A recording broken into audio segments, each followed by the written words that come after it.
أعوذ بالله من الشيطان الرجيم يا أيها الذين آمنوا كتب عليكم الصيام كما كتب على الذين من قبلكم لعلكم تتقون صدق الله العظيم। পবিত্র মাহে রমজান উপলক্ষে আপনাদের সবাইকে জানাচ্ছি আন্তরিক মোবারকবাদ। কেমন আছেন সবাই? আশা করি সবাই ভালো আছেন। আলহামদুলিল্লাহ, আল্লাহর রহমতে আমিও ভালো আছি। আপনাদের সাথে কথা হচ্ছে না প্রায় অনেক দিন হয়ে গেল। মাঝখানে অনেক গ্যাপ ছিল। ইনফ্যাক্ট অনেক ব্যস্ততার কারণে আপনাদের সাথে কথা হয়নি এতদিন যাবত। প্রথম কথা হলো, সারাদিন রোজা রাখতে হয়। রোজা রেখে আবার বিভিন্ন ছোটখাটো কাজ করতে হয়। দেন হচ্ছে ইফতারের পরে তারাবির জন্য প্রিপারেশন নিতে হয়। এরপর এশারের পর আবার তারাবি পড়াতে যেতে হয়। So nothing was here because everything was busy. সবকিছু মিলে ব্যস্ততার কারণে আপনাদের সাথে কথা বলা হয়নি। চিন্তা করলাম যতই ব্যস্ততা থাকুক না কেন আপনাদের সাথে কোনো কিছু শেয়ার করতেই হবে, কোনো কিছু বলতেই হবে। বিকজ আমার একটা কথার কারণে আপনারা যদি আমল করতে পারেন, হতে পারে সেটাই আমার নাজাতের উসিলা। তাই আমি আজকে আপনাদের সামনে কথা বলার জন্য একটা টপিক সিলেক্ট করলাম, সেটা হলো রোজা। যেহেতু বর্তমান চলতেছে এটা রোজার মাস, তাই রোজা সম্পর্কে আমি আপনাদের সামনে জাস্ট দু একটা মিনিট কথা বলে আমার আলোচনা শেষ করে দিব ইনশাআল্লাহ। ফার্স্ট অফ অল, এই রোজাটা হলো ইসলামের যে পাঁচটি স্তম্ভ, ইসলামের যে মূল পাঁচটি ভিত্তি, সেই পাঁচটি ভিত্তি থেকে অন্যতম একটি ভিত্তি হলো রোজা। ঈমান, নামাজ ও যাকাতের পরেই হলো রোজার স্থান। রোজাকে আরবিতে বলা হয় সওম, যার আবিধানিক অর্থ হলো রোজা। পরিবেশে সোম বলা হয় প্রত্যেক সজ্ঞান বালেগ মুসলমান নর নারীর সুবহে সাদিক থেকে শুরু করে সূর্যাস্ত যাওয়া পর্যন্ত রোজার নিয়তে পানাহার, স্ত্রী সহবাস ও রোজা ভঙ্গকারী এমন কাজ থেকে বিরত থাকার নামই হলো রোজা। রব্বুল আলামিন সেই সম্পর্কে ঘোষণা করেন, ইয়া আইয়ুহাল্লাযীনা আমানু, হে ঈমানদারগণ, কুতিবা আলাইকুমুস সিয়াম, তোমাদের উপর রোজা ফরজ করা হয়েছে।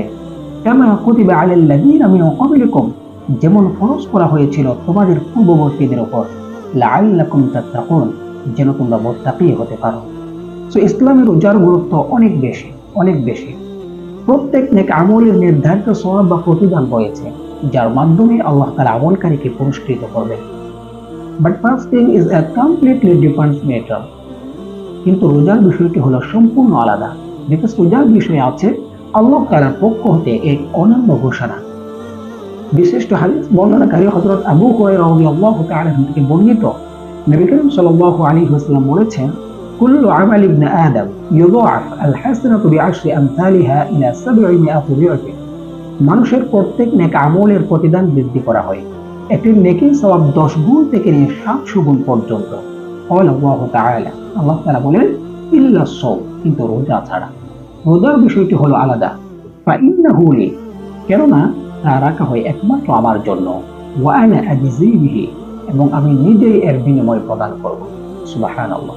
আল্লাহ যদি কাউকে পুরস্কার দিবে বলে ঘোষণা করেন, ওই পুরস্কারটা কি কখনো ছোট হতে পারে? ওই পুরস্কারটা কখনোই ছোট হতে পারে না। ফর এক্সাম্পল, কোন একটা দেশের প্রধানমন্ত্রী তার দেশের কোন নাগরিককে পুরস্কার দিবে বলে ঘোষণা দিয়েছে। এখন আপনারা বলুন তো, ওই পুরস্কারটাকে যেমন তেমন ছোটখাটো কোনো পুরস্কার হবে? কোশ্চিন খালিও না। মানুষ যেমন বড়, পুরস্কারটাও হবে ঠিক তত বড়। আল্লাহ বলেন, হাজারো প্রাইম মিনিস্টার, আকাশ বাতাস, পাহাড় পর্বত, চাঁদ সূর্য, যত জগৎ আছে, যা কিছু আমরা দেখি বা না দেখি, যত জগৎ আছে সবকিছুর মালিকানা হলেন একমাত্র মহান আল্লাহ পাক রব্বুল আলামিন।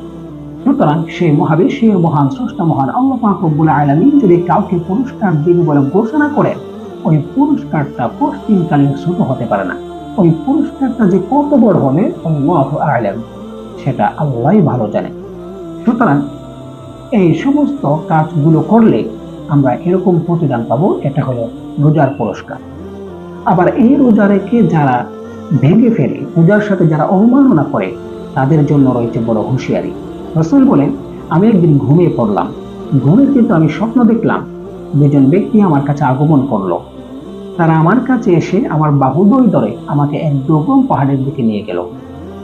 তারা আমাকে সেখানে নিয়ে যাওয়ার পর তারা আমাকে বলল, আপনি পাহাড়ের উপর ওঠেন। আমি বললাম, আমি তো উঠতে পারবো না। তারা বলল, আমরা আপনাকে সহজ করে দেব। এরপর রাসূল বলেন, আমি উঠলাম। যখন পাহাড়ের সমতলে পৌঁছালাম, তখন হঠাৎ এক ভয়ঙ্কর আওয়াজ শুনতে পেলাম। রাসূল জিজ্ঞেস করলেন, এটা কিসের আওয়াজ? তারা বলল, এটা হলো জাহান্নামীদের আর্তনাদ। তারপর তারা আমাকে নিয়ে এগিয়ে চলল। হঠাৎ কিছু দূর যাওয়ার পর আমি এমন কতগুলো মানুষ দেখলাম যাদেরকে তাদের পায়ের মাংসপেশি দ্বারা ঝুলিয়ে রাখা হয়েছে এবং তাদের গালের দুই প্রান্ত ছেড়ে ফেলা হচ্ছে, তা থেকে রক্ত ঝরছে। রাসূল জিজ্ঞেস করলেন, এরা কারা? তারা উত্তর করলো, এরা হলো ওই সমস্ত ব্যক্তি যারা ইফতার হওয়ার আগেই রোজা ভেঙে ফেলে। দেখেন কত বড় তাদের জন্য শাস্তি যারা রোজা ভেঙে ফেলে। আল্লাহ তাআলা আমাদেরকে এই সমস্ত কাজ থেকে পানা দান করুক, মারা গেল। এবং সাথে সাথে এই রমজানের 30টা রোজা যাতে আমরা রাখতে পারি, আল্লাহ তাআলা আমাদেরকে তৌফিক দান করুক।